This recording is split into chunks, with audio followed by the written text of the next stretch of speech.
Ladies and gentlemen, episode number 15, 16? Yes, sir. I can't remember. Either one. We got my man Anthony Phiffer in this thing, man. Love for Ant. Thank you for being here, bro. Yes, sir. Thank you for having me, my boy. So for the people that may not know who you are, let them know who you are, man. Who you are, what you do, where you've been. Hey, man, you know what it is. Love for Ant. Like he said, my name Ant. I'm an artist, you know what I'm saying? I make music, you know what I'm saying? Got a few songs out right now. Go check that out. Check out my page on Instagram and everything. Love for Ant. Like you said, though, came from Webster Groves High School, you know what I'm saying? Played basketball with my boy Mal, you know what I'm saying? Hey, I ain't gonna fake. Going there, that taught me a lot. That really taught me how to be myself. That taught me how to keep going through everything. TTW, you know what I'm saying? So yeah, that's really what I do. I take photos here and there. I be at photo shoots and stuff like that, you feel me? Other than that, yeah, really got a podcast too. Be the motto. Check out everything with that for sure. Man, I'm just really out here trying to hustle. You feel me? Trying to invest in myself and do what's going on for me. You feel me? Got to, bro. So you said take pictures? For sure. You're the one taking pictures. Sometimes I don't take the pictures as much, but I go to photo shoots, stuff like that. I just went out to Selfie Room. Shout out to them. You know what I'm saying? They got a little commercial coming out. I do a little photo shoots with other people. Shout out to Bree, you know what I'm saying? They create place too. That's a lot of places where you can come. Whole bunch of different creators. Just come in for real. Hey, my advice, just network, bro. You never know who you're gonna talk to. You never know what the opportunity bring you. So create place is a place where you go and obviously create. But so independent of that is be the motto. Yeah. So talk about be the motto, what it is, what it stands for, what you do, and the message that you're trying to get across. For sure. So like you said, be the motto. What I mean for that is just always stand firm on what you believe in. If somebody don't like it, I mean, that's just how it is, you feel me? But like, you gotta invest in yourself. You gotta know what you want. Be the motto is really just about visual imagery of a pure lifestyle. That's really my whole thing about everything that I do. I just live my life for me. Try to be the best person I can be, not just for everybody else, but for myself, most importantly. And one thing I try to preach is just like good mental health, for real. Like making sure your head's straight, that could take you a long place. You mentioned the word pure, and I like that. I kind of associate that with like being genuine. For sure. Your pure personality and stuff. And that's something I noticed right off the bat when you started making content. Like from the jump, it was you and RJ for sure making videos, and I'd come across them and I'd be like, damn, like that's the Anthony and RJ that I was just chopping it up with the other day, you know? Sure. Was that kind of weird at first, like talking in front of a camera, or was it just normal? For sure. To be honest, yeah, it was kind of weird a little bit, because I'm like, it's not that I'm not used to it, because like, again, we played basketball and stuff like that. We was on big stages and stuff like that, so it's not that I'm not used to the camera, but like having that type of setting and being in a podcast, like that's something I never really experienced. So like that whole time I'm just sitting there, like I was saying stuff for sure, but like just sitting there in my head, I'm just like, bro, what is this? Like, what am I doing right now? But again, like I experienced that with somebody that's cool with me. Like RJ, that's my boy, you feel me? Like I really experienced that with somebody that I've been locked in with. So like that was a new experience for both of us. But as far as like something new, that was something I never experienced. But I'm glad I went through that, because like I was a little nervous and I was happy at the same time. So I was kind of speechless. But I mean, if you want to do something, you just got to go for it. That's really what it is. And I went for that, and it's been great for me ever since. It's definitely just like anything. The more you do it, the more like comfortable you get. But sure. It is just this weird, like, existence kind of like you live your life in front of a camera, and then you like go back and watch yourself live your life. So it's kind of easy to like disassociate with yourself, but just like anything, the more you do it, I guess the easier it is. And like you said, having your boy RJ, like that had to have helped a lot. Facts. Because especially like when it came to different podcast episodes we was doing, that really helped. Having him there really helped me, because like it was certain things I couldn't touch on, or like he had come up with something. So like two brains better than one. That's what I always say to people. So like when you go into these events, it's better to bring people with you. But like if you gotta go by yourself, then you still gotta make that move. You feel me? But again, like being a team, building a team, just going to Webster and stuff like that. I know what it's like to be like build a nice team and try to really put something together and come together as a thing. And that's really what I want St. Louis to be doing, because like everybody know what we known for in St. Louis. You feel me? But like you really come to St. Louis, you're gonna see a lot of great creatives, a lot of talent, a lot of basketball, all types of stuff. So like that's really my main thing. I'm really trying to show people what we really got. You feel me?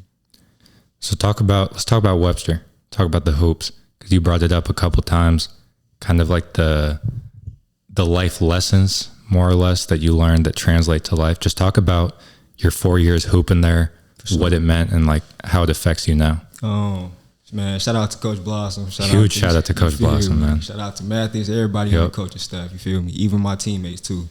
I ain't gonna lie, like just coming into high school, I really wasn't expecting it to be the way it was, especially with basketball. You feel me? Like one thing I learned from basketball, like I'm always say, a basketball always can come back to you. Like you shoot that shot, a perfect switch is gonna roll back to you sometimes. You feel me?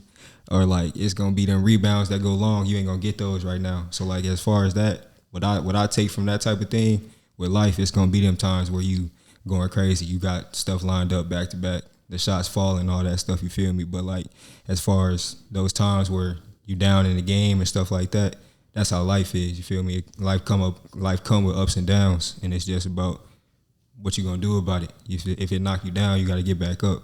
So yeah, them 4 years of hooping, man, that really taught me a lot about myself. It taught me how to be a team, taught me how to be a leader. It taught me so many different things, and I'm just grateful to go to Webster and experience that high school that I did. Feel me? That's the perfect way to put it. Grateful for going to Webster, because like this not. I've said it on here a couple of times. It's not really your typical high school experience. We're not going in there and getting shots up and doing 3-man weave and then running through our plays and then scrimmaging. Man, we up at what 5 o'clock in the morning? We on in there, go. You hear me? Not no light practice, bro. We in there. Yeah. It's 2.5 hours.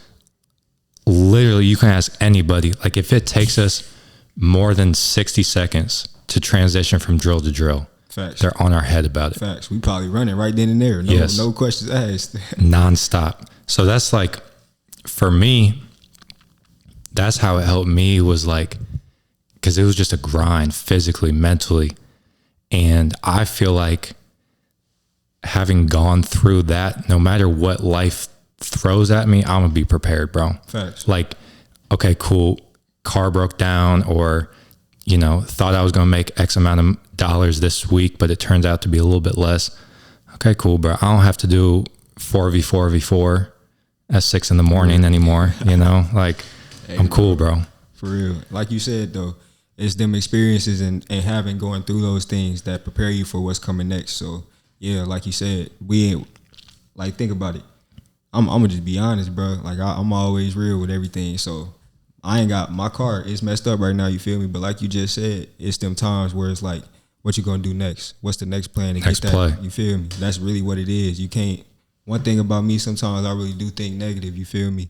And like, I really had to fix that. And I really took that work. And as a man, you feel me? Not just young or anything, bro.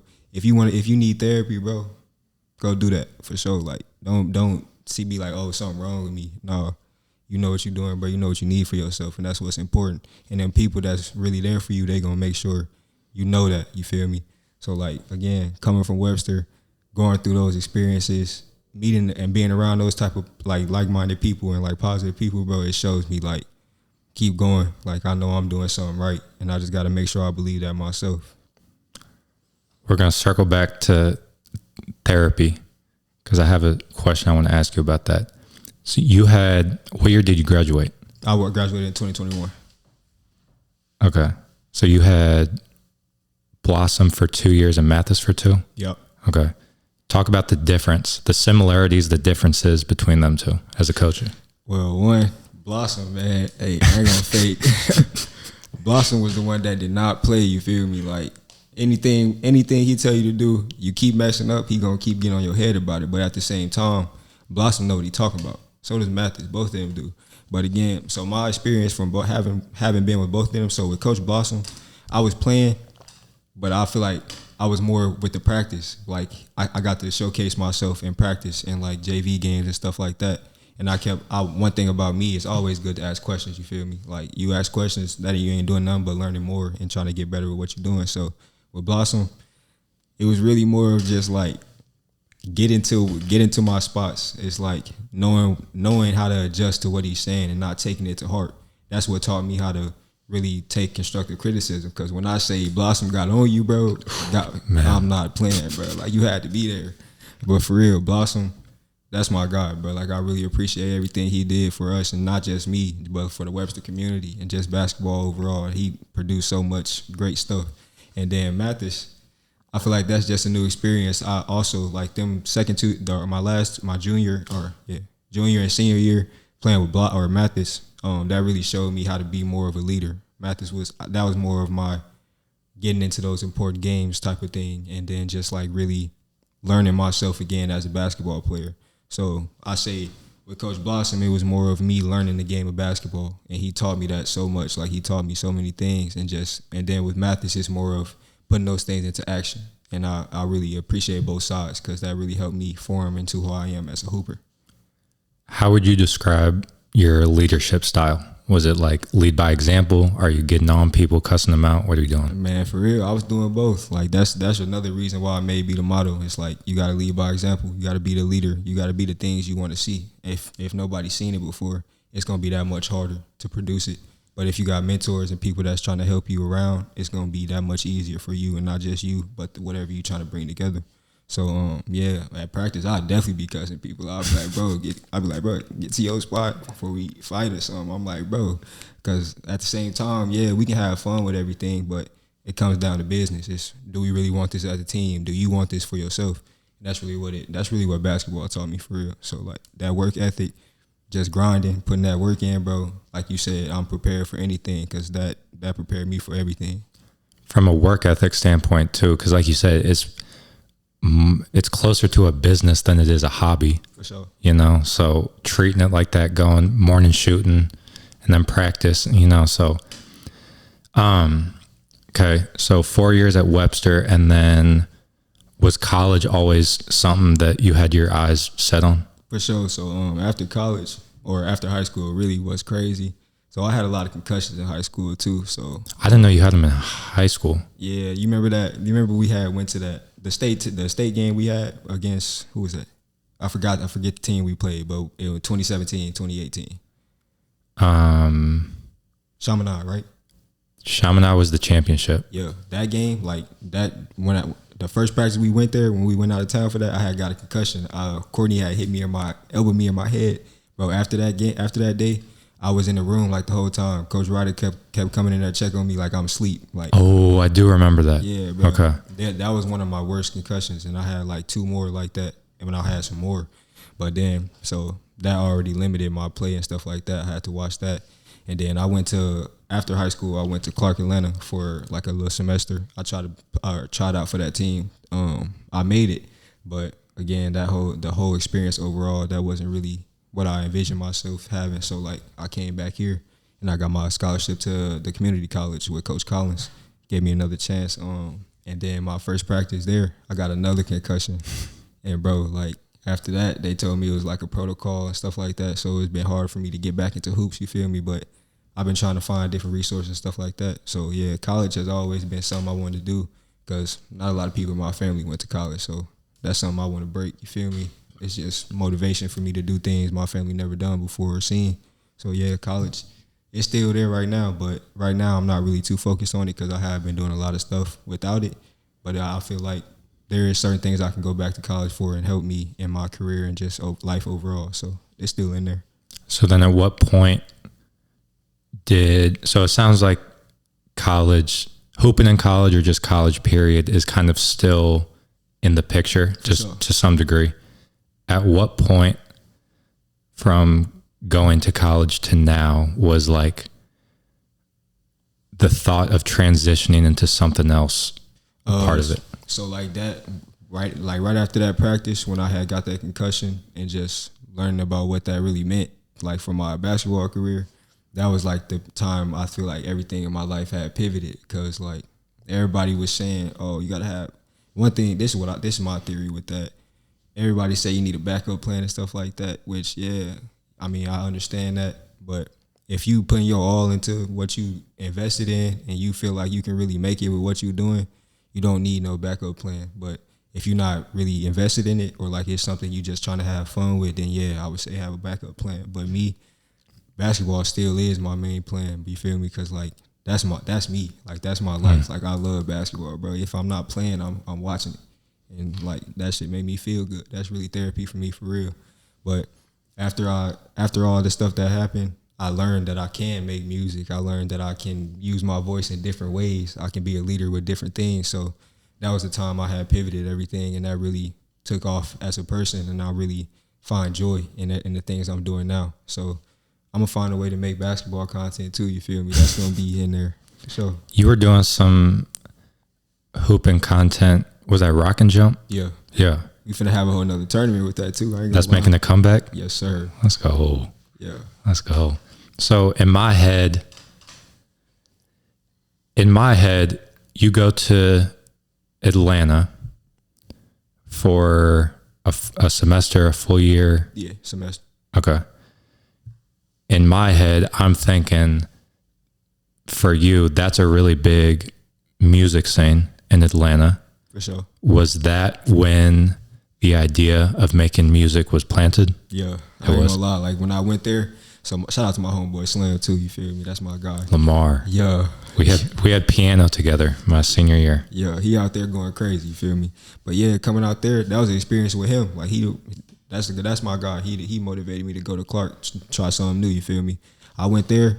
Yeah, so that really changed my whole scene of like thinking about music and just like thinking about fashion or just making content in general. Because again, that's going to Atlanta. That's a big scene for stuff like that. So that really did get planted into my head, and I'm like, bro, I know my music valid. I know I can really, like, I'm really invested in this. Like, I really feel good about this. So going there, that definitely gave me motivation to start content in my music and taking that more serious for sure.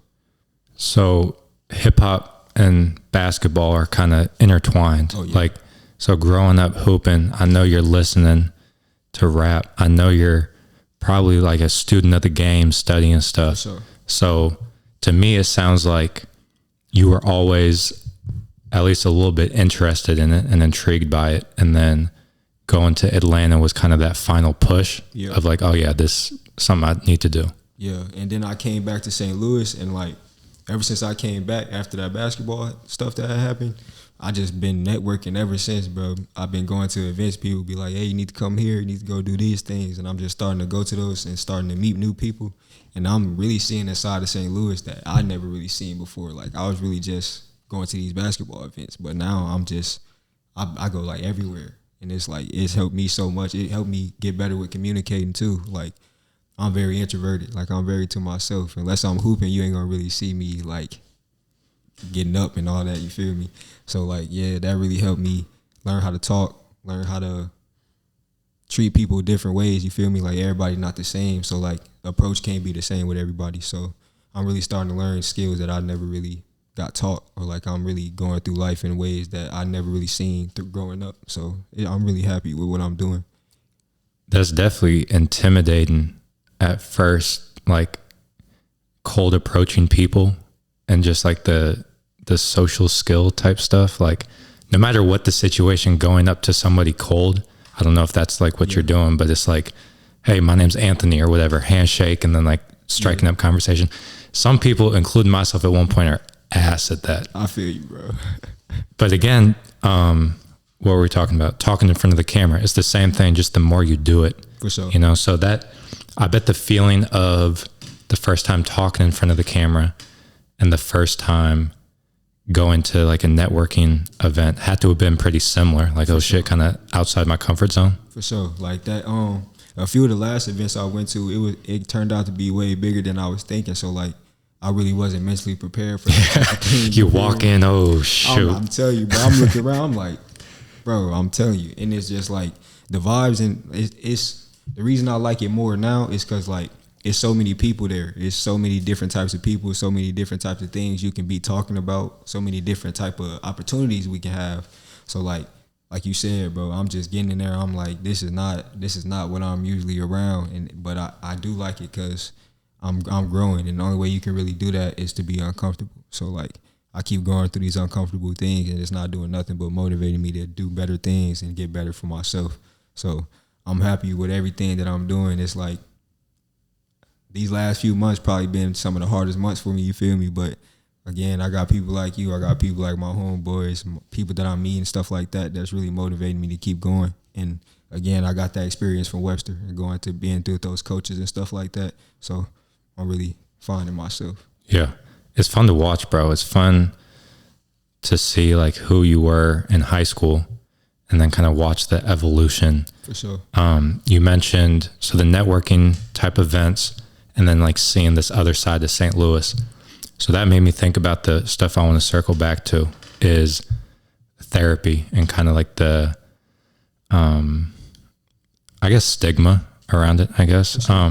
So Houston is part of it's a non-for-profit called Story Stitchers, pretty close to here. And it kind of has similar stuff that Create Place has. At Story Stitchers, they have like a podcast studio and mics and stuff. And then they have a whole bunch of music stuff. They have like a recording booth to record stuff in. They got not mixers like these, but the ones that you can make beats with. That's hard.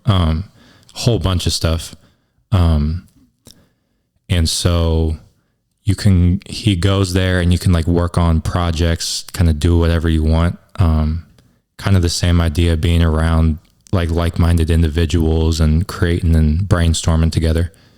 On top of that, they also, for 8 weeks or something like that, every Tuesday they had a podcast, either a podcast or like a Socratic circle, like just For people sure. talking. For sure. But the theme of it, to get back to the point, was mental health and like the stigma around it. So talk about that, maybe like why you think that is. Was that something that you were thinking about before taking the steps to get your mental right, or how did that go down? So really, especially my thing with mental health is like it's not talked about enough, especially in the world we live in now. So like, I mean, it's like, to me, everything is not the same for everybody. Everybody don't see everything on the same level as you. You feel me? That's valid. But with mental health, like, that's something you need. Like, you can't really do nothing for yourself, for other people, if you like pouring from an empty cup. So like, it's like, if you mentally not there, you're not really there in that moment. Like, you really not doing it. You're not giving it your best. You are, especially if you're thinking negative and stuff like that. So as far as like these last 3 months for me, again, I've been down on myself for like so many reasons, and it's like, overall, it all came down to, what do I really want out of this, and like, how am I going to let my mental control me, or am I going to control it? You feel me? So it's about those positive things, turn those negative things into positive things.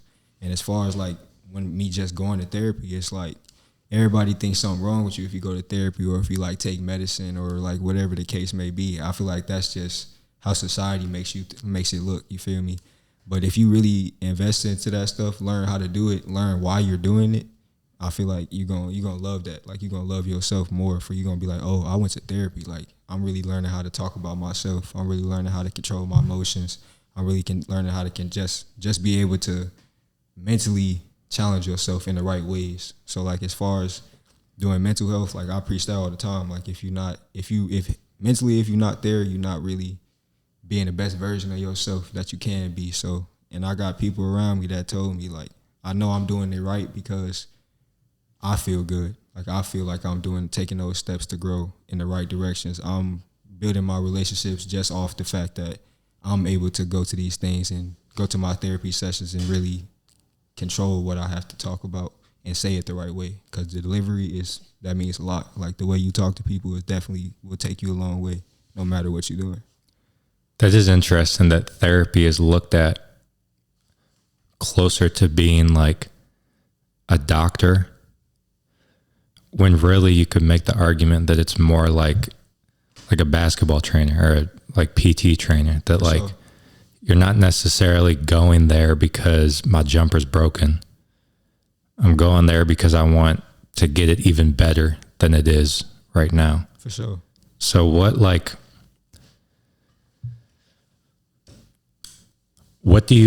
so my question is like, what do you get out of therapy and like tapping in with your mental?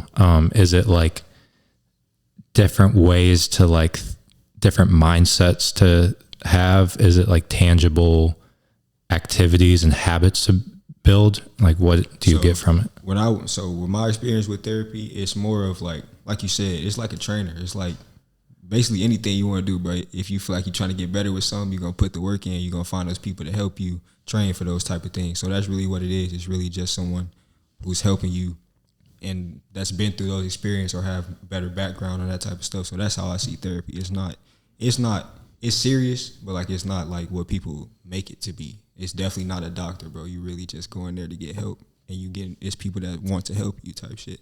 So my experience, it's like she gave me coping skills like that. I got like a whole box of different type of ways I cope with my stuff now. Like I never knew all that stuff is basically, it's small stuff too, for real. It's like going to walk for like an hour, but it's like those little things people think, oh, if I don't do this, it's not gonna change nothing. But like, bro, them little things make a big difference. So like it's stuff like that. It's learning about the little things that can help you, like what's your triggers. It's really just doing that deep work. That's like really learning what's your whole problem. Like why do you get the way you get, or whatever the problem is that you're going to therapy for.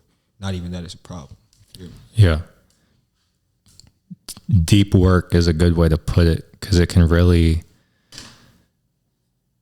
go deep, like to your childhood and all that stuff. Like I went through a little season of life where I was kind of just rethinking like how I show up in the world and like how to express what I want to be. Is definitely work kind of. Yeah, like you kind of, for some people, you come face to face with certain like emotions or memories or something. They're like, ugh, I'm kind of uncomfy. I don't want to do this. But I forget what you were talking about, but you said that like, I think it was talking in front of the camera. You were saying that like getting outside your comfort zone. Yeah. It's like on the other side of that, once you face that discomfort, you kind of feel invincible, don't you think? For real. That like, bro, just you experiencing stuff, doing stuff that you never really seen yourself doing, or like, especially just one day you wake up making a podcast, bro. Like me, like I was like, what? And then, bro, it's just like, it's so eye opening what we can do as people if we put our mind to it. If you invest in yourself, you learn how to battle your mental issues. You learn how to better yourself in those type of ways. Get your body right. Meet the right type of people, bro. It's just amazing how much we can do as a society in the right way, especially with like being a content creator. Especially like that's the world we really live in. Kind of like now everybody makes something, even if people have, let's say, quote unquote real jobs or whatever. People out here, they still making content. They make money off their content. Really, if like they keep going, they can make their own businesses and stuff like that. So it's really just motivation. It's really just going through those hard times in life, trying to figure out which direction you're trying to go. Even if, I always tell people, bro, even if you feel lost, just keep walking, you feel me? Because you never know what's at the other side of that road. You never know where you're going to meet yourself. You never know what's going to happen. And that's really what it is. It's about the journey. It's not about what you got going on waiting at the end. It's not really any of that. It's what you're doing on that journey, how you get into what you're trying to do. Yeah. The journey is like 99% of our existence. For real. Because like, so you go on this journey of like you have this goal and you're trying to achieve something. So you go on this journey and then you get like the result is like the 1%. So then achieving that result kind of brings you to a new level, kind of like a video game, I guess. And then you reach that level, and then the stuff that like you get access to money, certain people, like certain rooms that you're in,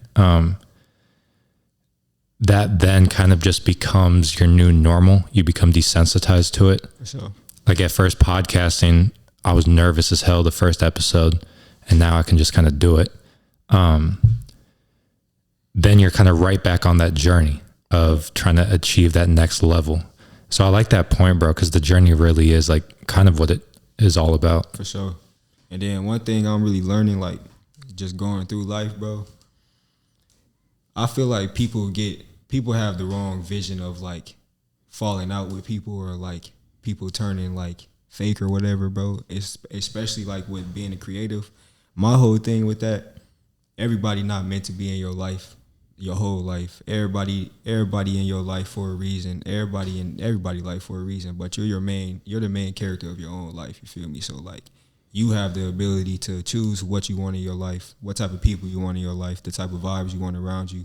And that's really something that really helped me, like really like a lot. Because at first I felt like, oh, if I'm doing this and they don't really like that type of thing, how are we still gonna be like cool? But like, again, I'm really just learning how to balance it all. That's really what it's about, like learning how to balance everything, trying to get it right.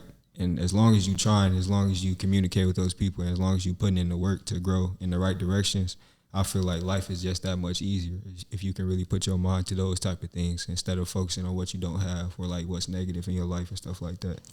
That main character energy is super important sometimes, because it's like, that goes back to kind of the network and stuff, the rooms that you're in, like you become a product of your environment. So if you're like keeping people around you that you're keeping around because you like don't want to rock the boat, you don't want to cut ties because like, I don't want to hurt anybody's feelings, but then like they're doing stuff that kind of puts you on this different path, whatever it is, just socially, drugs, partying, whatever it is, like you just end up by nature of being around them, you kind of go to that level. Yep. Whereas if you have that main character energy, and it's like, all right, like respect you, do what you want to do. Right now I need to look out for me, you know, cut the ties, no disrespect, no hard feelings, but then like find your new group.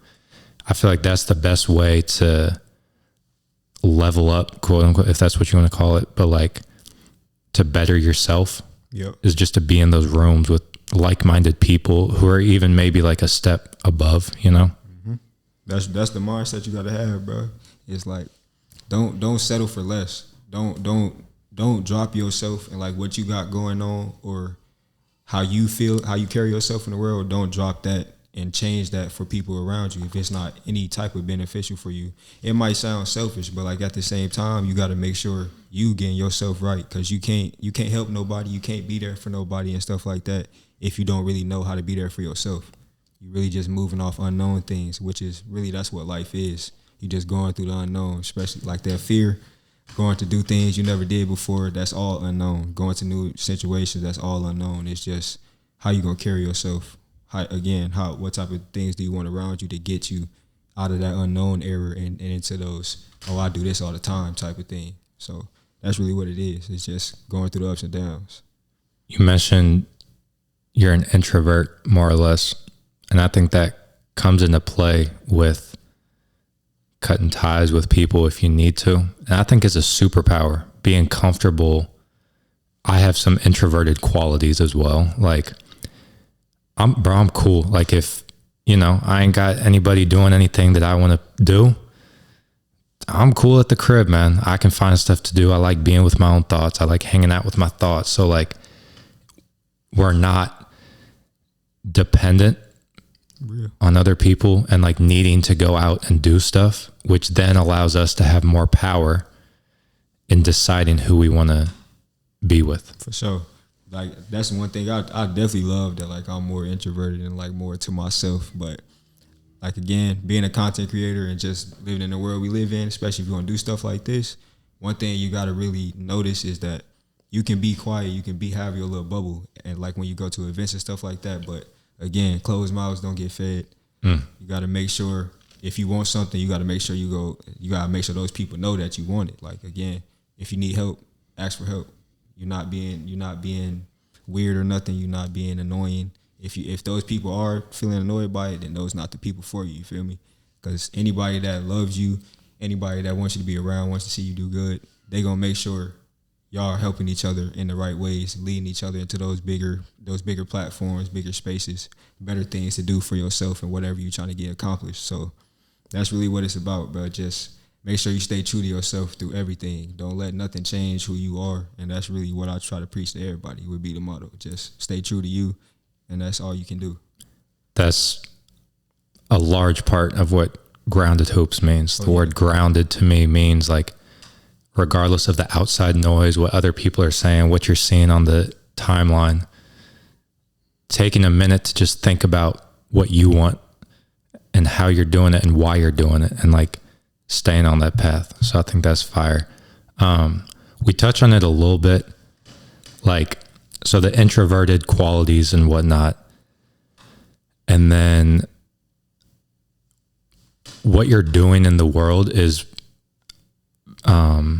pretty extroverted. Just like, it involves people. You're in front of a camera speaking, you're going to events, shaking hands, meeting people, shit, you're on stage performing in front of people. Yeah. So we talked about it a little bit, like maybe it's just a matter of just doing the hard stuff and getting outside your comfort zone. But how do you balance the introvertedness with like the extroverted lifestyle? For real, it's like I balance it, but at the same time, it's always in my head. Especially like, say I'm on stage and like I'm doing this song, like I might look so comfortable. Like when I do my shows, it look like I'm just cooling, like I'm not, nothing really bothering me. But as I'm singing my songs, I'm looking around. I'm like, bro, like this is hella people. Like I'm like, bro, what's going on? And it's really a matter of can you withstand the hard times? Can you really get through those things that will make you grow in those situations? And really, the only way to do that is to go through those situations.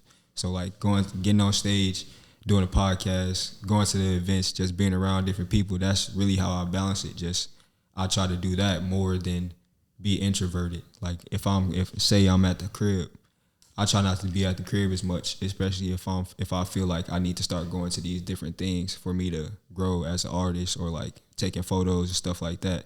It's really just putting myself in those situations to make sure I can grow and really get through those type of things on the spot. Like it's not really a planned thing you do. It's really, you just got to go do it. That's really what it is.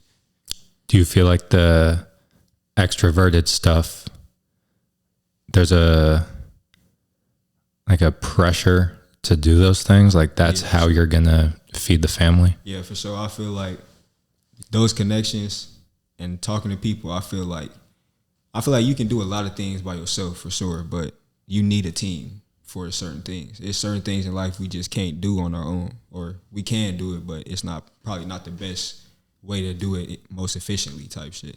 So I feel like just being able to balance those extroverted things and being to myself, it really comes from what do I want to be extroverted about and what do I not. And like, that's really how I balance it. So say I go to a show, I'm gonna be like, okay, this is a way for me to gain a whole bunch of new potential fans, show people what Be the Motto is about, and just really a way for me to connect with different people that are like-minded like me and like the music scene as well. And then as far as like, say, going to a pool party or something, it's like... that's a good point. Yeah, do I want to go there and just vibe out, or like, am I going there to make content? And them the type of conversations I have with myself is like, what am I trying to be extroverted and introverted about? And that helped me a lot. That's a really good point. I'm kind of similar. Like, I don't really like hang out with people. Like, what even is that? I've had some like long ass talks with myself about like what even is hanging out. Cause like, to me, I'm cool. Like, I got trainers that I'm cool with and we're close. Yeah. And we'll go like film content together and then hoop afterwards. And so that's like hanging out, I guess, but it's also business, quote unquote, content and stuff. Like, I'm the same way. Like, if y'all are going to a pool party or something like that, like, I'm cool. I don't really need it. You know, there's certain things like I'd go to a Cardinals game, I guess. Like, Yeah, that's valid. there's certain things that I would do, but I'm on the same time. It's more or less like it's business, but I enjoy it. Yeah. That's really that's the main thing. Like, especially me going out, like you said, bro, what really is like hanging out. It's like everything we do is hanging out, bro. Like, you go to work, you hanging out with people. So like it's not I don't know. I feel like that definition can go whatever. I don't really think there's a definition of being cool with people or like hanging out. I really think, like you said, what are you interested in? What type of people are you surrounding yourself with to get to those type of things and what you're trying to do in life? I really feel like that's where hanging out comes into play. It's literally what's cool to you. And like, if you feel that vibe is going to help you and just help you like have a vibe, like especially if you feel like you by yourself a lot, going to them things like that, that might get you out your comfort zone. That might be times where you meet new people. There might be your long life friends. You might meet the love of your life or something at a pool party or something. It's really just, what do you want in that moment? Like, really think about that whole situation. Like, really, you might be thinking too crucial for it, but like at the same time, there's nothing wrong with that because you might know every outcome, but at the same time, that one thing you weren't expecting, that could change your life forever. That's really what it's about. And that's why I think those times to ourselves, and like you said, with therapy, they gave you like a box, and one of the things was like going for a walk. Mm-hmm. And I think that's why those things are so important, spending that time to just like tap in with yourself and get to know yourself, because then you're able to better understand your motivations of like, okay, the homies are hitting me up for this pool party. Like, I feel like I should go, but like, why do I feel like I should go? You know, like, because then if you don't spend your time learning yourself, you kind of get confused with the reasoning that you have to like go do something. So I think that's important. What else do you do besides going for walks? Man, I journal. That's something I do a lot. I ain't gonna lie. That really helps. I got this book called The Shadow Journal, bro. That really got me diving deep on myself. So like, I journal. Well, making music, that's another thing for me. Really just creating, for real. Like, anything I create, that brings so much peace to my mind to block out everything. Hooping, I do that all the time. Like, I ain't even got to go to a session, but like, I go out there and just shoot and put my earphones in. I'm gonna be straight. So like, that's really what it is. More nature things for sure. That's really something that's really been helping me going outside, because I don't really go outside. Like, I don't even know the definition of that, bro. Everybody be like, let's go outside. I'm like, what, like a walk? They be like, no, party. I'm like, bro, all right.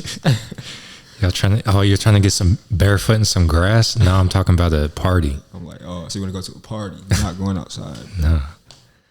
Shadow journal. So it's like different prompts. For sure, it'd be like, what's one of your biggest fears, and like how can you overcome that?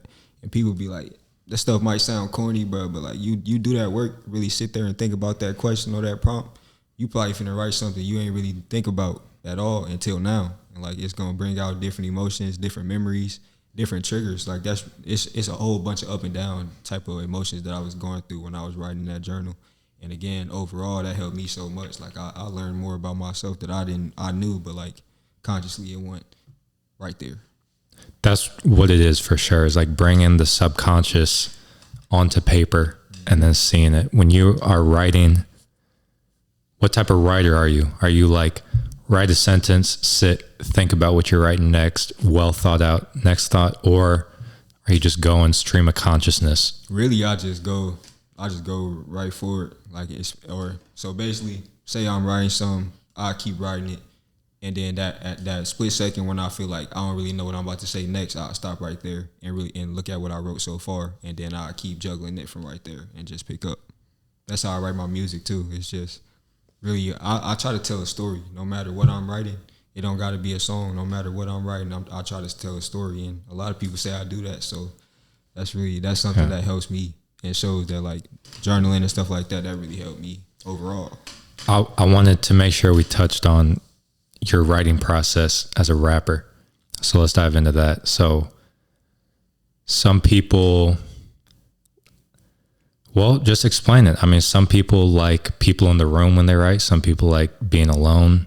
Some people like to hear a beat and freestyle to it? Like, what's your process? Hey, me personally, bro, it's like, it's whatever the vibe is. So like, say I had a few friends in there, we at the studio. Sometimes I'll bring, like, the mic would be in a little room where I'm by myself. Sometimes I'll tell them to bring the mic out, and I'll just vibe with everybody in there. And that changed the whole vibe. Like, especially if it's a lit song, bro, and everybody feeling good, bro, the song gonna be that much lit because everybody around me already hyped me up, like, right there in the moment. So sometimes, overall, I definitely like to write my stuff by myself. Like, I'll go outside, sit on the porch, write the whole song, come back in, find a beat. Sometimes sometimes I'll find a beat first and then write something to it. Like, if the beat don't hit, I'm not gonna use the beat. Like, that's one of my big things. If it don't match my lyrics, I will not use it, no matter what nobody say about that beat. But overall, I write by myself. But I love people. I'll send my lyrics to people and I'll be like, hey, do this make sense? Like, do it make sense as a song? And then I'll be like, I just really get a lot of advice from everything. But as far as writing my music, I really just be by myself. Like, I'll go somewhere, sit quietly, and think about what I want the whole overall to be. That's how I write my music. I don't really freestyling. I can't really do that, but I try. Sometimes it helped me find hooks. That's what I really do to freestyle. Like, I'll freestyle a hook, but after that, I'm writing everything down. I don't really do the freestyling. Because that's something I noticed about you is all your lyrics, like, you're saying something. It's not just noise and kind of whatever. Like, you have a message to get across. Is it like you're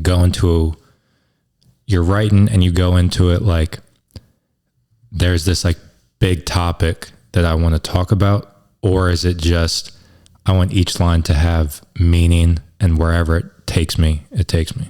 Sometimes, so some of the songs, like that song, I got a song out called Mental Healing. It's literally about mental healing and just getting through those things. Like, I was like, through the fire, I still found my desire. And I was like mixing emotions in my head, singing out like a choir, stuff like that, bro. It's like, I'm literally just telling my people, really it's for myself. Like, it's a, we could say like a cry out to yourself, or just really learning about yourself. Like, but with my songs, that's really what it's about. Like, I'm writing a song to my younger self. I'm writing a song about what I needed in a certain situation, or like, that's really what my biggest thing is. But like, as far as writing my lyrics out, each line sounds like a punchline. Like, everybody be like, you need a hook, and then you need a closer. I was like, nah, bro, all four of them lines gonna have to hit in my book. Yeah. You feel me? So that's really what I do. So when I write, I do do the first line, then I do my bottom line, and then I look at both of those and see what the common denominator is with those, and them second two lines in the middle. So that's what we call a verse. Them 4 lines is a verse. So boom, that'd make my whole verse, and then I just keep going and try to add the same type of thing, but talk about different stuff. Like, that's one thing I don't want to do. I don't want to be a mumble rapper. Like you said, when I want people to hear my lyrics, like, my lyrics mean something. I got a story to tell. So like, no matter what song it is or how it's viewed, it's gonna be a story. And like, people think it's a freestyle, but like, at the same time, it's really not. I'm really just telling a story of whatever that is that I'm writing about. And that's how you stay in the game, I feel like, is having a message, having gone through trials and tribulations and then speaking on it, and then people relate to it. Yep. Compared to, I'm a student of the game, and so I can pick a good beat and I can write a good hook, and like, it sounds catchy, and then I got this one hit. It's cool in the moment, but then for like longevity, yep, having that message helps a lot. That's my main thing. I love like telling stories because it's fun. It's like you putting something in the world that nobody has ever seen before, but it's something that people can relate to.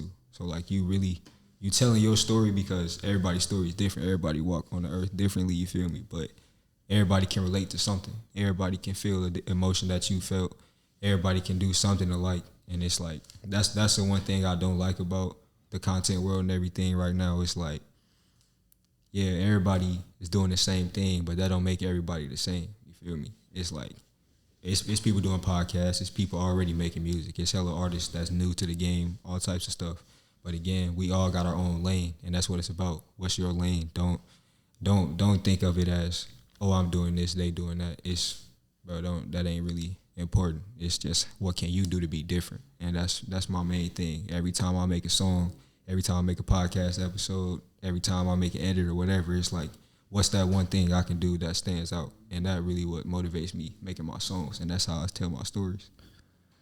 So you say you write the first line and the last line. There's 4 lines. 4 lines meaning like 2 bars. So say I'd be like, so for Show Me State, that's one of the songs I got out. It's like she like show me some.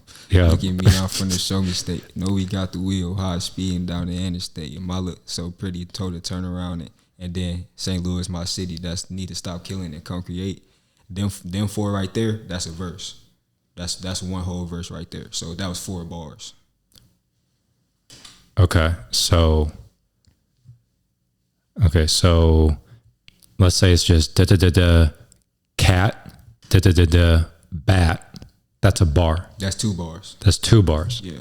Okay, so I think of a bar as it rhymes, Yeah. but a bar is just a line. Yeah. So Okay. say they doing like them freestyles and stuff like that. When they come, say they doing all that, them bars, like they just, even if it don't rhyme, like if that one sentence where you stop, that's a bar. So whatever you doing, that's gonna be the bar. So like blah blah blah cat, blah blah blah dog, and then you got 4 bars, and that make a verse, and then you just keep going. So usually a lot of the songs I'll be making, they probably like 16 bars. So like that's what, for like I probably got like 7 verses in my songs. Okay. Something like that.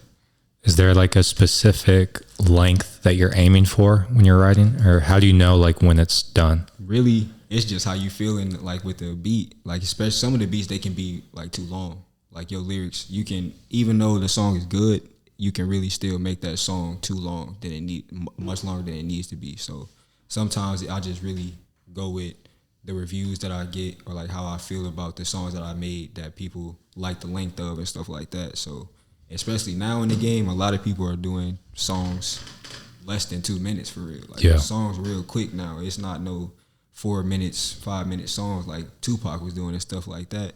It's really, everybody want the catchy stuff, but again, I'm not really trying to make catchy songs. I'm trying to tell stories. So that's like my hardest thing. It's like, is this catchy, and like, can I still tell my story? And that's like what really holds me back from dropping so much music. So let's talk about that, because that's interesting to me.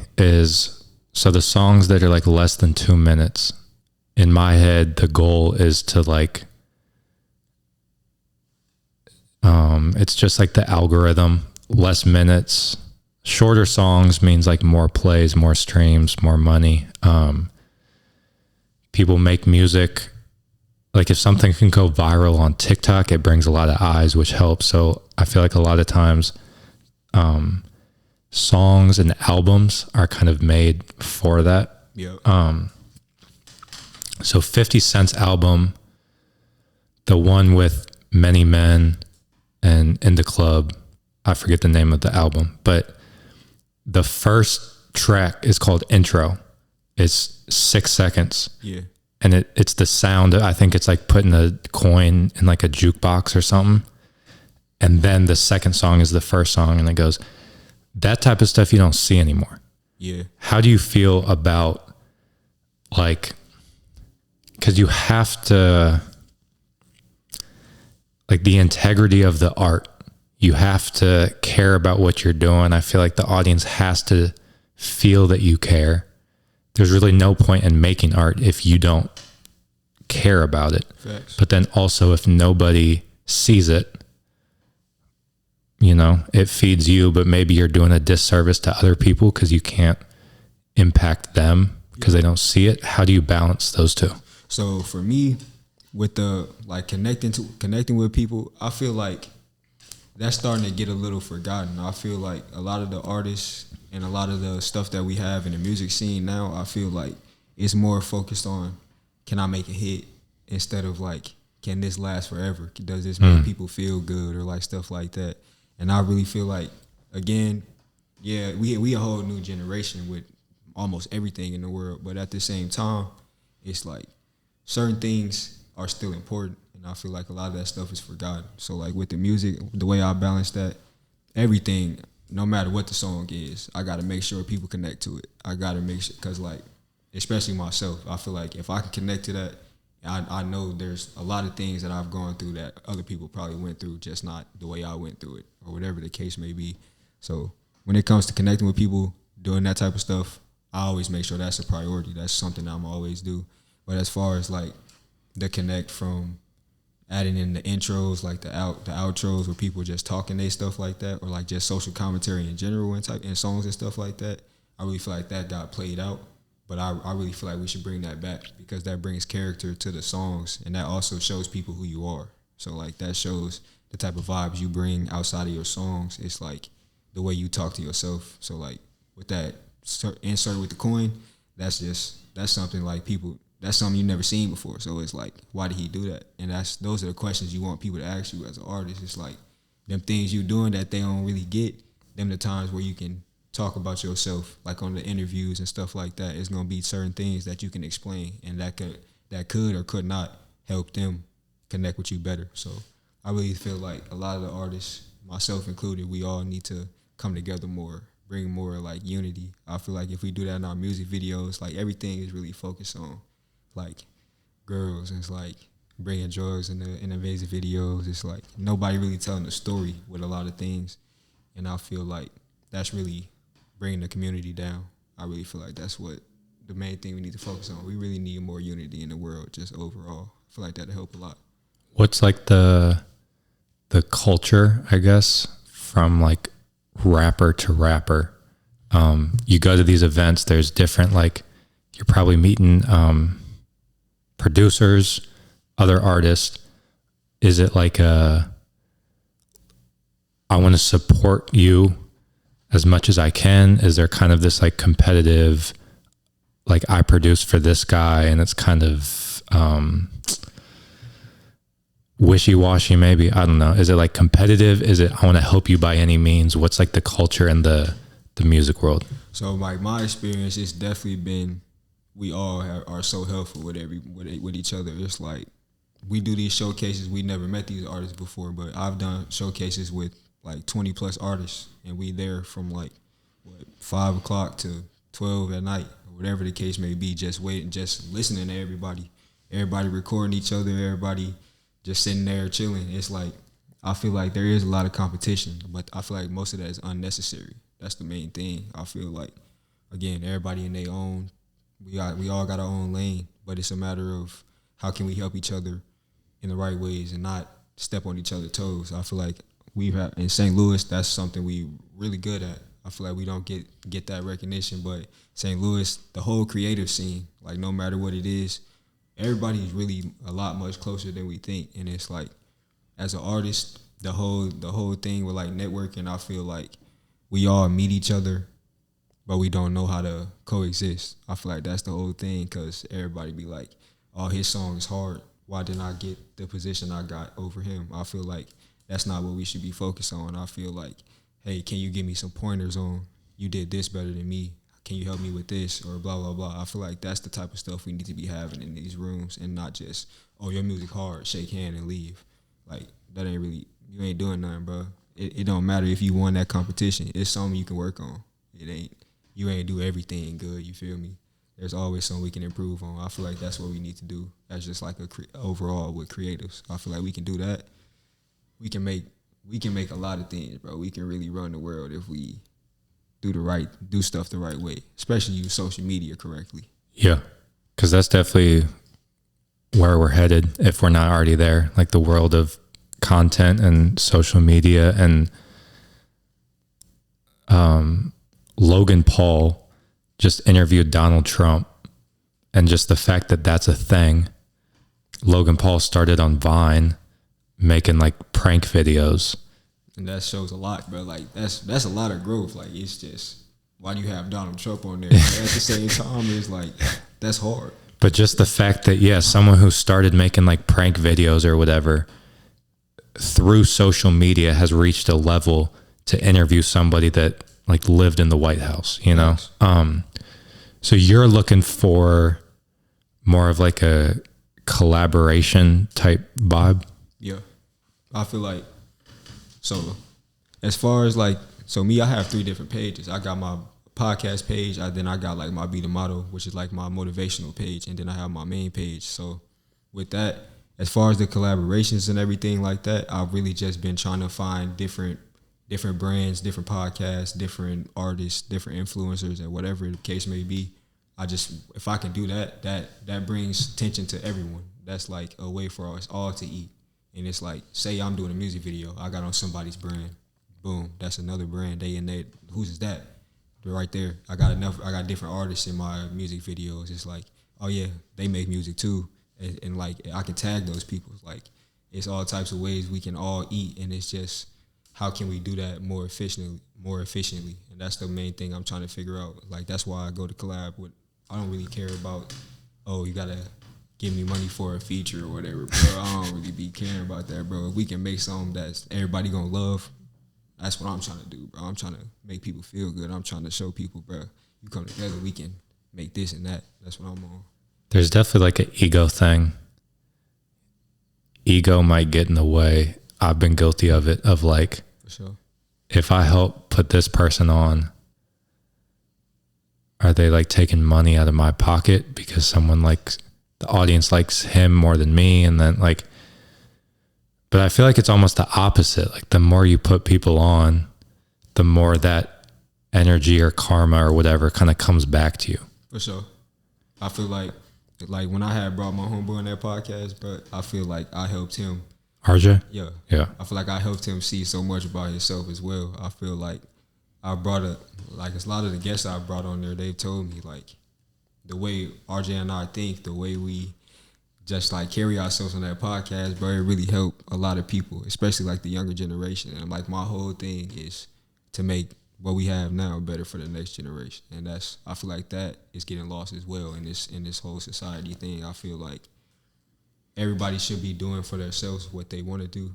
But again, we all gotta leave someday. Like that's the whole thing. So I feel like whatever you leave in a legacy, whatever you leaving behind, I feel like it should be something that can carry on. And that's my whole thing. Like, I just want to create something nobody's seen before, but at the same time, something everybody need. Do you remember the first video you and RJ made? The first video we made, bro, on that podcast, we had it was some of the first people we met too at Create. So we had, shout out to Ye, we had Ash, my brother, then who else was on there? I don't remember the whole set. I'm not gonna fake. See, I'm not even talking about that. What? I'm talking about, I think it was just on Instagram, like announcing what you guys were doing. Oh yeah, bro. that on me, bro. Hold on, though. Nah, for real. That was a whole new experience, bro. Me and RJ just sitting there. We was like, whole time we didn't really plan it either. We was just like, all right, bro, we finna go do this and tell them that we finna drop whatever. And we was like, all right, boom. We got there, bro. I'm like, RJ, bro. I had told him, I was like, bro, this low key feel unreal, because he was like, we were just sitting there laughing the whole time, for real, bro. Because it's like, what are we really doing here? And it's like, we was like basically saying, bro, we just hooping. Like, we was just hooping and yeah. Like, what is this? And then it's like, that just made me smile, bro, because it's like, I got people in my life that's been around me this whole time, and we growing and doing different things that we didn't really see like possible. But again, like you said, it's the journey. Like, it's so many things you're gonna learn, so many things you're gonna do that you're not aware of in this life. So that really brought me a lot of joy, for sure. And it is just this cool feeling of like, we put ourselves into this box of, I'm Maliki, I'm Anthony, I like this, I do this, I enjoy doing this, I'm not really into this, like self-limiting beliefs, I'm not good at this. But then you kind of step outside that box, and it just like expands your horizons to like you start to rethink what's possible. For real. Like, well, I ain't gonna lie, just getting in them, just being in them situations, bro, it's like you said, it's eye-opening. It's like, bro, we really doing things that's like great.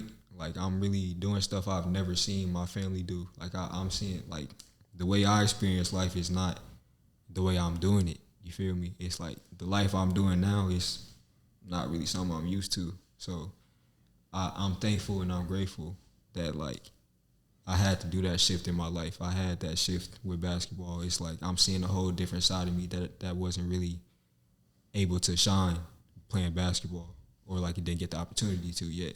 But bro, I'm just grateful that I get to meet people. Like I got people around me that's like feeling the same way. So I feel like I'm really doing something correct for myself. That's my main thing. It's cool to scoot the mic towards you just a little bit. Gotcha. Yeah. So you go to Atlanta, and then that kind of is your push to start making music. At what point did podcasting come into the picture? So with that, me and RJ, me, Slam, RJ, and Max, bro, we would just have some times where we would just go over there and just talk. Shout out to Max. Is he still making music? I don't know if he make it as much, but he be making it sometimes when he comes to the crib. But yeah, Max, that's my guy too, bro. Like I'm very blessed to have them three. Like, bro, for real. Like they're my guys, bro. Like, but yeah, doing that, it's just like it's new, bro. It's like I've been with these people ever since, and it's like they ain't did nothing but congratulate me and help me like help them for real. Especially like with that podcast, bro. I'm like, I'm finna make a podcast because we all just talk. We be having regular conversation, and it'd be like good conversation. Like I'm like, bro, we can do this and get paid for it. But like at the same time, that wasn't really why I did it.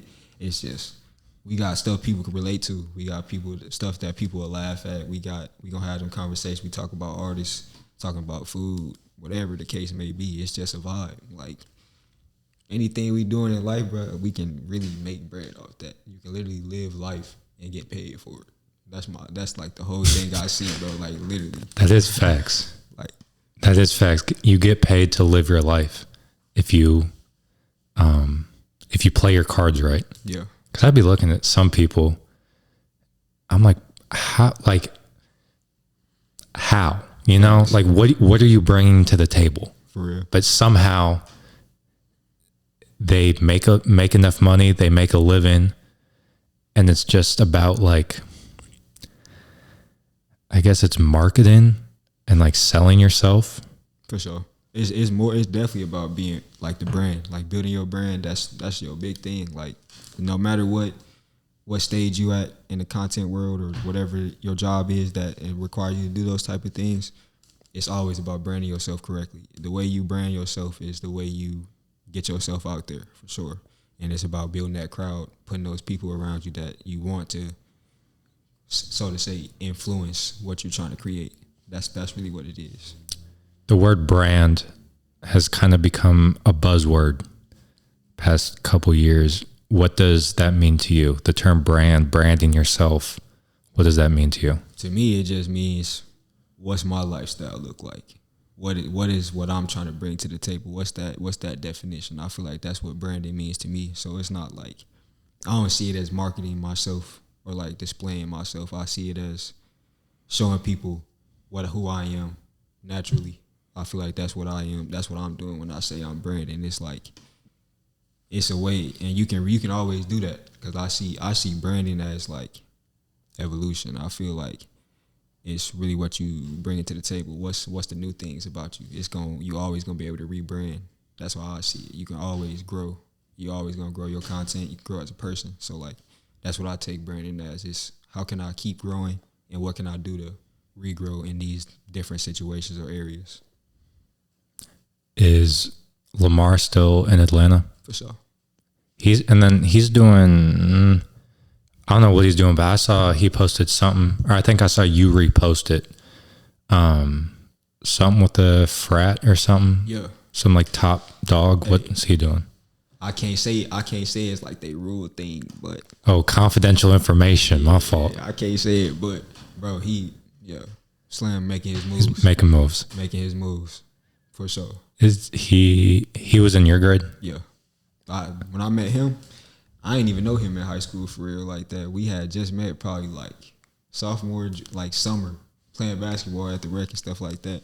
And that's that's another thing I would say. It's like, you might not be cool with certain people right now, or like y'all might not have that bond you thinking about y'all that you should have. But again, you get yourself out of them comfort zones and just open up to people more. Especially if it's somebody you feel like you can really be around, bro. You never know what that friendship gonna be. Like that could be your girlfriend, your boyfriend, whatever the case may be. You never knew that, and that could be something that changed your life and get you into rooms you never knew. You pay attention to the Drake and Kendrick beef?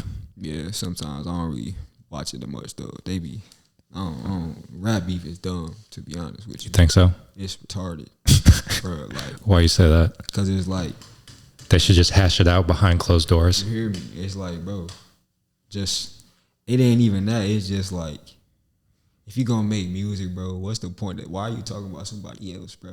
Like, just make your songs and keep it pushing. If y'all really got a problem, like you said, just talk about it, bro. It ain't like, and especially like, I feel like the way people be beefing in songs, it's like, it goes straight to just like killing each other and stuff like that. Especially in the rap game, bro. Like, I don't really mess with all that, so I don't really watch it. But what I see from Drake and Kendrick beef, they more of just like rapping about it. Like, I like that. Like, overall, I like that they making hard music about it still, but I don't really like the beefing, bro. It's like, what's the point for real?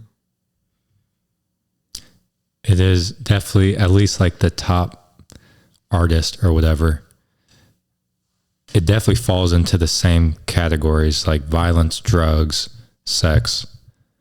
I'm trying to think if there's another one, but not really. It's kind of those three. That's really it. Yeah. That's why I would listen to Nipsey a lot. Russ gets a lot of hate, but I like his music. Yeah. I like those two. Those are the first two that popped into my head, but they're like, it's like motivational kind of stuff. You listen to it and you kind of get charged up. Yeah. Let me go do something, you know?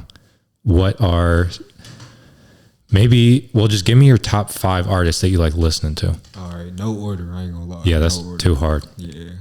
So, I'm gonna explain why they my top 5. For sure. So, Rod Wave always gonna be my number 1, bro. I get that everybody say he's sad, but it's like, the reason I like it so much is because me personally, when I make my music, I know it might sound sad, but I'm really just saying exactly how it is, like in that type of situation. So with Rod Wave, it's like, it might sound sad, but he making you feel those emotions and think about the type of things that you might need to change, or like that are triggers for you. So like, if you can really get over that type of stuff, he brings it to light. But at the same time, he got a lot of motivational songs too. And it's like, really just got to dive into it. That's really what it is. That's why I pick him. Like, really though, Rod Wave helped me with a lot, like a lot. Not even just as an artist. And then Polo G just different, bro. Like, his vibe in the game is just, I like it, bro. It's like he not trying too much with the music. He's still living his life. He's still hooping. Like, he still do whatever he got to do. And I really like that. He don't really get too much into saying anything.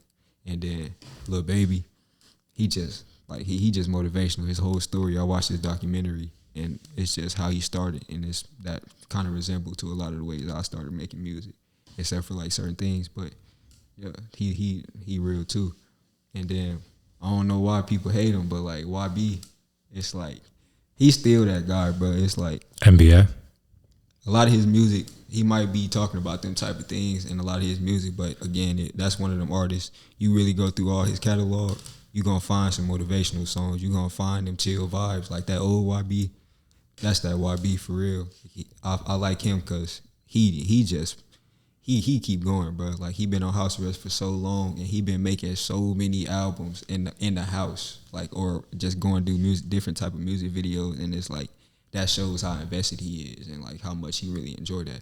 So like, I really like him, and even though I feel like he got a bad rep just because of his music, or like all the stuff, all that, but you really go watch his interviews and stuff like that, YB, that's one of them guys for real, like, especially to the game. And then right now, I ain't gonna fake, I can't pick from Gunna and Lil Papa. Lil Papa? Yeah. I don't even know who that is. Hey, y'all got to tap in with Lil Papa for sure. Like he one person. He talk. I would say it's not sad, but it's like he be telling exactly what it is. Like with a lot of stuff, like him, and then No Cap, bro. His flow switches, like his wordplay, crazy, like crazy.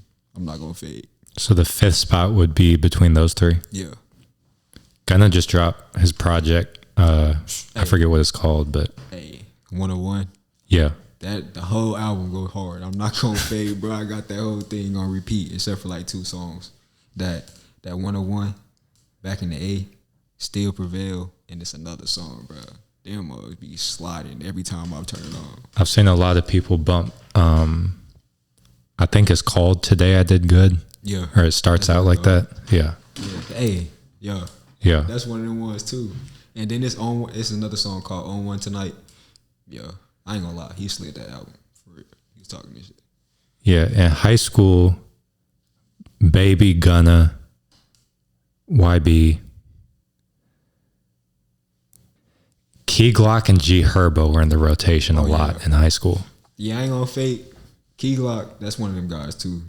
At first, I ain't really like G Herbo because he was like doing that more offbeat song stuff. Yeah, it's but kind of a funky flow. But he different though. Like that's what I like. Like everybody, all them artists I just chose, everybody got their own little flow. Like they code. I feel like them some of the top people in the game right now, as far as like with Brandon. But Offset, I'm really starting to like Offset. Like he more of just he not just an artist. Like he don't really, in his interviews he don't talk about his music for real. He give us game. It's like he investing in watches, and like I forgot what thing I was watching, but it was on Shannon Sharp show. He was talking about, bro, it was some type of Bugatti, bro. He was like he finna buy it, and then he was like, should I buy this to the dealer to do that at the dealer? He was like, no, because if you buy that, the second you get in the car and turn it on and drive off the lot, bro, he's like, the whole value go down $2 million or $1 million. I said, what? And it's like, bro, just watching stuff like that, I'm learning new things I didn't even know about. Yeah. That's crazy. Like, just starting a car, you lose $1 million in value, bro. Like, Off rip. It could go from 0 miles to 1 mile. That's crazy. And then it's worth like 5 million less. So that kind of answers my next question a little bit, but like outside of the music, are there things that are noteworthy, I guess, or appealing by those artists? Stuff they speak about in interviews, the way they brand themselves or market themselves, stuff like that. So I would say with like people like Rod Wave, Polo G, and like No Cap, and like Lil Papa and people like that, and Gunna too. Some of them, I like the way they carry themselves outside of the music, because with Rod Wave, he do a lot of like, if he posts on his story and stuff like that, it'll be more about something like that he going through, and he explain why he made the songs. So I like when people do like that and stuff like that. With YB, I feel like the reason I really gravitate to him and like make sure like I really give him his flowers is because, again, sometimes I feel like he unheard. I feel like he do got a lot to do with like the way the music industry is, but at the same time, it's like you can't take nothing away from him. Like he didn't put in so much work. I'm gonna always go back to it. Like, bro, he on house arrest and he done made like 3 albums with 20 plus songs on each of them, and they all of them valid. It ain't like he just threw some songs in there. Like all of them valid. So I appreciate his work ethic, and all them the artists that I list, I be watching them like outside of just listening to their music. I watch their interviews, I watch their freestyles on the radar, all that stuff, and it's like they just show me like what it really looked like to keep making your music and make a name for it outside of just going to the studio, and it shows like what it really takes to go do those type of things. So when do you listen to music? Driving in the car? You mentioned you like hoop outside, throw the AirPods in. Is that when you're listening? For sure. Like when I go out, I bring a big speaker, bro. Like you blast it. Hella big. I ain't gonna lie. Like my speaker hella big. Your neighbors must fucking hate you. Oh yeah, but hey, we cool though. I be doing that yard work and stuff. You feel me?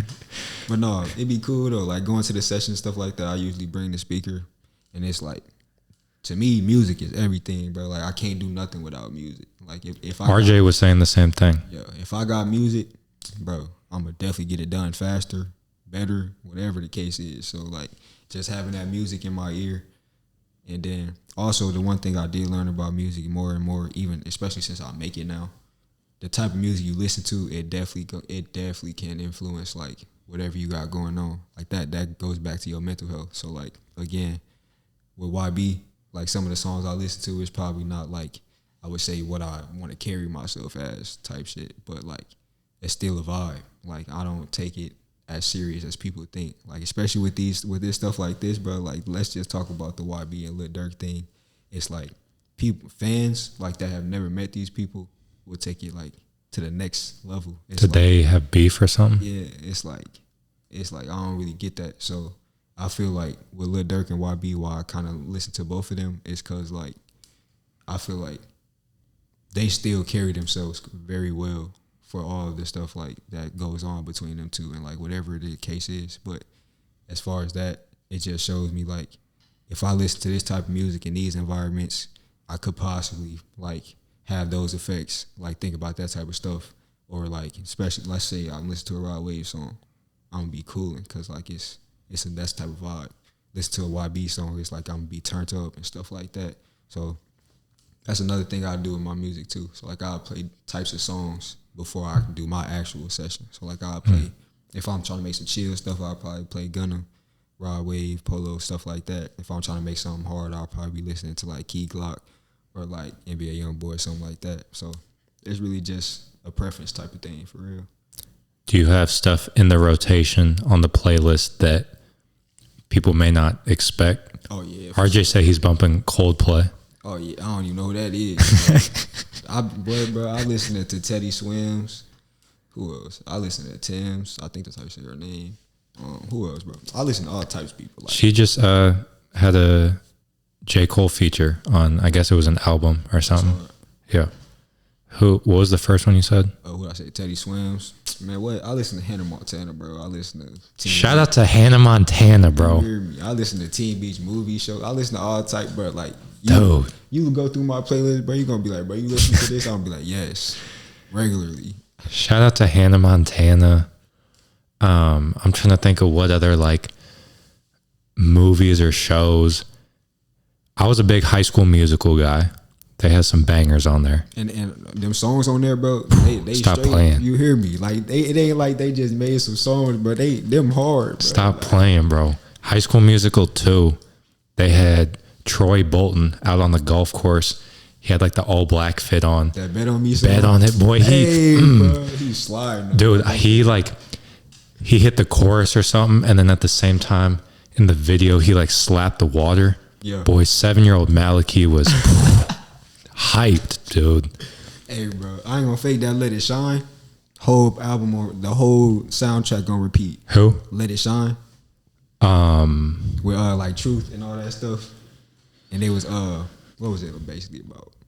He went to church a lot, and then he started going to the nightclub. He did a battle against the dude. Oh, wow, I forgot about that. Yeah. That was the dude that he was in Lab Rats. Yeah. Yeah.